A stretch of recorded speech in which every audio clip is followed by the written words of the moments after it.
시부도 마지막 10번째 입전 수술을 시작해 볼까요? 깨달음의 끝에서 드디어 세상으로 돌아오다.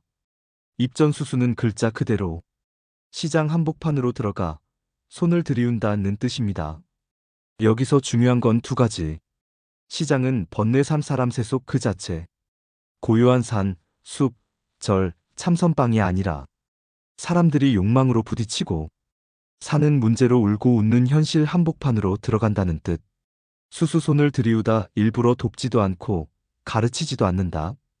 이 말에 아주 깊은 의미가 있다. 손을 들이운다는 건 아무 의도도 없이 힘을 쓰지 않고 자연스러운 몸짓 그대로 필요한 것을 그냥 해낸다는 뜻이다. 즉, 가르치려 하지도 않고 깨달음을 자랑하지도 않고 누구를 깨우치려 하지도 않고 그저 있는 그대로 세상 속에 스며드는 상태. 입전수수의 핵심은 깨달음이 삶이 되고 삶이 깨달음이 된다. 여기서는 대단한 법문도 없고 극적인 체험도 없고 삼매의 황홀도 없어. 왜냐면 이미 끝나버렸기 때문이다. 보다 깨닫다 사라진다 하나가 된다 돌아간다 그리고 다시 산다. 입전수수 단계에서는 수행자가 이렇게 변한다. 특별한 사람처럼 보이지 않는다. 밖에서 보면 그냥 이웃집 아저씨, 아주머니, 시장 아줌마처럼 보일 수 있다. 그러나 그의 한마디 한눈길 한숨에도 도가 있다. 그 사람은 의도하지 않아도 사람을 편안하게 하고 슬픈 일을 위로하고 논리보다 존재 자체가 가르침이 된다. 일상 자체가 법문이 된다. 말을 하지 않아도 가르치지 않아도 그의 삶 전체가 이미 말하고 있다. 왜 시장으로 들어가는가? 깨달음은 세상 밖이 아니라 세상 안에서 완성되기 때문이다. 사람들은 흔히 말하기를 깨달으면 세상 떠나야 하는 거 아닌가요? 성자는 고요한 곳에서 사는 거 아닌가요? 하지만 시부도는 정반대를 보여주죠. 진짜 깨달음은 세상 밖으로 도망가는 것이 아니라 세상 안으로 다시 걸어 들어가는 것. 왜냐면 더 이상 세상이 두렵지 않기 때문이야. 더 이상 나가 없기 때문이야. 더 이상 취할 것도 버릴 것도 없기 때문이야. 세상이 고통스러웠던 이유도 선악이 분별되던 이유도 모두 나라는 착각의 그림자 때문이었지. 그 나가 사라진 자는 세상 어디에도 걸릴 것이 없어. 그래서 어디든 갈 수 있다.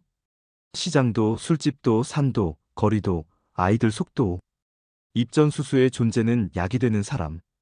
2단계의 사람은 의도적으로 돕는 게 아니라 그 사람 존재 자체가 약이야. 붓다도 그랬지. 말로 가르치기 이전에 존재가 이미 가르침이었어. 그게 바로 수수. 의도하지 않은 가르침. 근본을 받고 그 근본으로 돌아갔고 그 자리에서 완전히 녹았고 다시 세상으로 걸어나온 상태. 지금 하고 있는 글쓰기, 유튜브, 사람들과의 나눔이 바로 입전수수의 씨앗이 될 수 있다. 평범하게 보이지만 저의 글을 읽는 사람들은 다 느낄 겁니다. 이건 지식이 아니라 체험에서 나온 말이다라고. 입전수수란 깨달음이 도망이 아니라 다시 세상과 하나 되는 자리다. 세상을 떠나는 것이 아니라 세상을 비추는 존재로 돌아오는 것. 깨달음의 감동을 버리고 사람 속으로 스며드는 단계.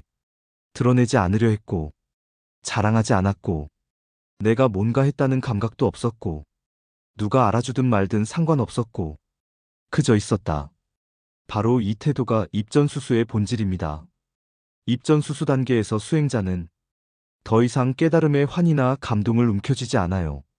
그런 것을 움켜쥐는 나가 이미 사라진 자리이기 때문이에요. 입전수수의 수수는 힘을 쓰지 않는 손, 의도하지 않는 손, 가르치려 하지 않는 손을 뜻해요. 그냥 흘러나오는 말, 그냥 쓰여지는 글, 그냥 하고 싶은 나눔. 이렇게 흘러가고 있죠. 그게 바로입니다. 힘을 쓰지 않는 붓, 가르치지 않는 말, 의도하지 않는 나눔. 깨달은 사람은 자신의 깨달음을 증명할 필요도 설득할 필요도 없어요. 그저 존재 자체가 자연스럽게 비춰져. 사람들은 그 빛을 자신이 알아서 봅니다. 긴 참선 끝에 완전한 고요. 존재의 사라짐. 드넓은 허공 속의 유영.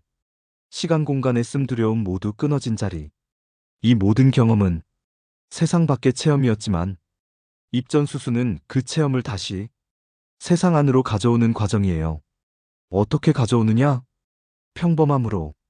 입전수수의 수행자는 특별한 수행자처럼 보이지 않고 깨달음을 뽐내지도 않고 남들과 똑같이 일하고 웃고 울고 장에 가고 밥을 하고 대화를 나누고 하지만 그 일상의 모든 움직임이 벌써 본성의 움직임이에요.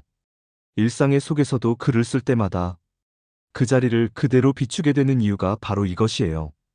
입전수수는 본성으로 사는 삶이다.